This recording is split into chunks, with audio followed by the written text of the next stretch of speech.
খুব ছোটবেলায় বাবা মা মারা যায়। এরপর থেকে মামা মামির সাথে থাকতাম। মাত্র 20 বছর বয়সে তারা আমার বিয়ে দেয় একটা 28 বছরের লোকের সাথে। কিন্তু বিয়ের প্রথম রাতে সেই ছেলে আমাকে ডিভোর্স দিয়ে দেয়, আমি নাকি তার যোগ্য না। এরপর থেকে আমার নানু আমাকে তার কাছে নিয়ে যায়।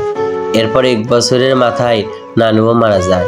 নানু মারা যাওয়ার পর আর পড়াশোনা সম্ভব হচ্ছে না, আবার তার উপর একটা ছোট বোনের দায়িত্ব, তাই ছুটলাম চাকরির খোঁজে। কথাটা বলার সাথে সাথে 2 ফোঁটা চোখের পানি গড়িয়ে পড়ল মহকের চোখ থেকে। পাশে বসে থাকা অফিসের স্টাফ জিনিয়া বলল, চিন্তা করো না, এই চাকরিটা হতে পারে, তোমার রেজাল্ট ভালো। রেন স্যার আবার রেজাল্ট দেখে, তার কাছে বয়স ম্যাটার করে না। জিনিয়ার কথা শুনে মেহেক একটা দীর্ঘশ্বাস ফেলে হতাশার স্বরে বলল, তাই যেন হয়। এমনিতে ও বয়সের জন্য কোনো জায়গাতেই টিকতে পারেনি, আর এইখানে তো 2000 জনের মধ্যে একজন নিবে, তাও পার্সোনাল অ্যাসিস্ট্যান্ট। জানি না কি হবে। মেহেক আর জিনিয়ার কথা মাঝেই ডাক পড়ল মেহেকের। একরাশ ভয় আর নার্ভাস নিয়ে কেবিনের দরজায় নক করলো। ভেতর থেকে একটা গম্ভীর কণ্ঠে ভেসে এলো, কামিন। মেহেক মনে সাহস জুড়িয়ে বুকে কয়েকবার ফু দিয়ে ভেতরে প্রবেশ করলো। কেবিনে ঢুকতেই তার চোখে পড়ল এক যুবকের, রেন ডেভিড, যে তার বিশাল বহুত চেয়ার উল্টে দিকে ঘুরিয়ে বসে আছে। মেহেক ধীর পায়ে এগিয়ে গেল টেরেস্কের দিকে। মেহেক যে দাঁড়িয়ে আছে সেটা রেন খুব ভালোই বুঝতে পারছে, তাই গম্ভীর কণ্ঠে আবার বলল, বসো। মেহেক একটা চেয়ার টেনে বসলো। রেন চেয়ার ঘুরালো মেহেকের দিকে। মেহেকও তাকালো রেনের দিকে। হলটেটের ফর্সা ত্বক, বাদামি চোখ, ক্লিন শেভ করা মুখ আর স্পাইক করা চুল। কয়েকটা চুল কপালে এসে পড়েছে অগোচরেই। জিম করার ফোলা মাসগুলো সাদা শার্ট ভেদ করে স্পষ্ট ফুটে রয়েছে। চেহারাটায় গম্ভীর ছাপ স্পষ্ট বোঝা যাচ্ছে। কখনো হেসেছে কি না বোঝা যায়। বয়স হবে 19 বা 30-এর কাছাকাছি। মেহেক চোখ সরিয়ে নিচের দিকে তাকালো। নিজের হাতে থাকা ফাইলটা এগিয়ে দিল কাঁপা কাঁপা হাতে। রেন ফাইলটা নিয়ে চেক করতে করতে জিজ্ঞাসা করলো, নাম কি তোমার? মেহেকের সাবলীল উত্তর, মেহেরুন্নেসা শেহরস্তেজা, ডাকনাম মেহেক। রেন ফাইলের দিকে তাকিয়ে ভ্রু কুঁচকে বলল, একটা মানুষের এতগুলো নাম? যাই হোক, মাত্র 21 বছর বয়সে জব কেন খুঁজছো? মেহেকের শ্বাস আটকে এলো। সবগুলো জব থেকে সে বয়সের জন্যই টিকতে পারেনি।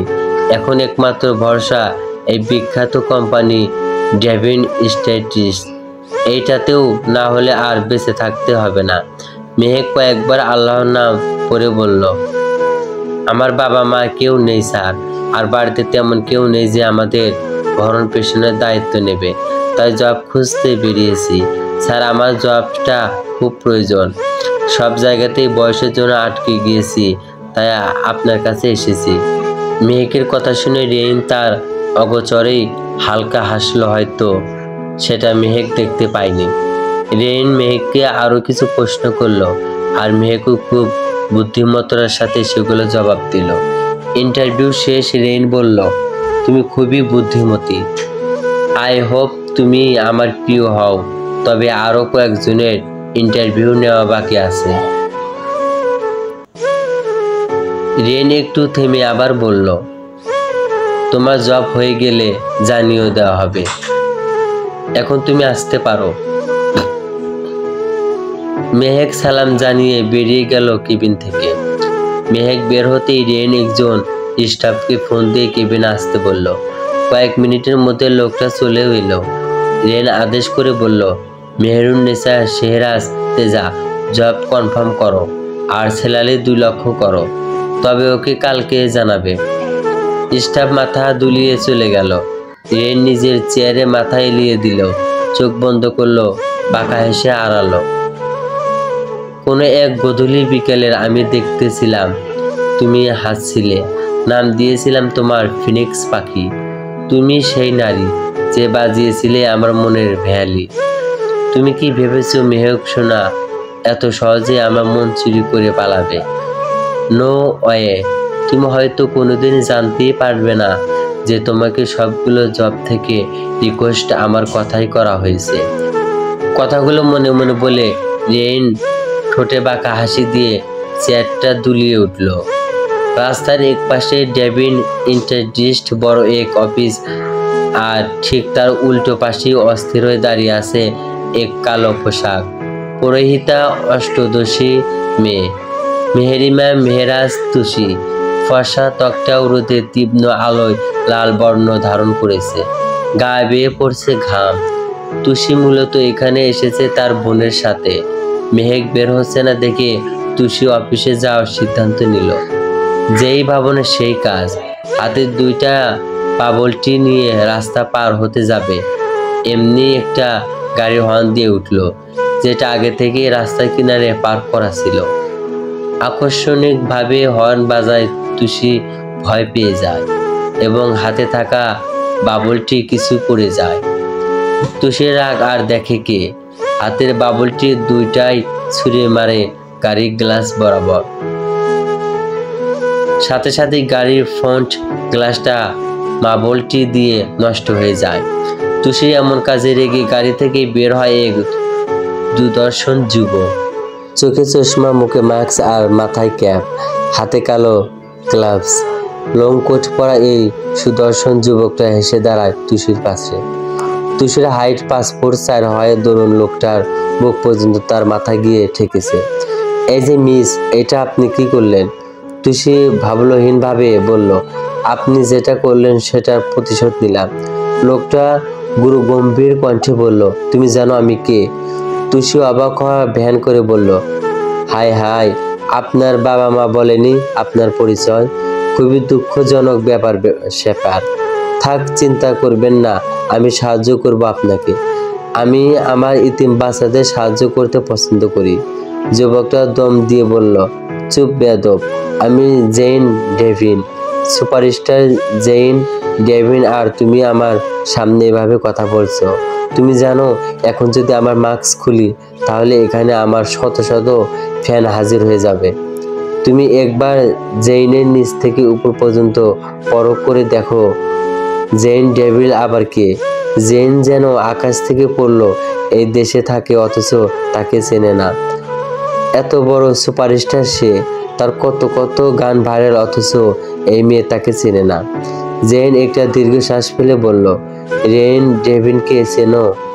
ডেভিন ইন্টারস্টিস একমাত্র শিও, আমি ওর ছোট ভাই। তুষি ফিক করে হেসে দিল, হাসতে হাসতে বলল, ভাইয়ের নামে নিজের পরিচয় দিচ্ছেন, হাস্যকর।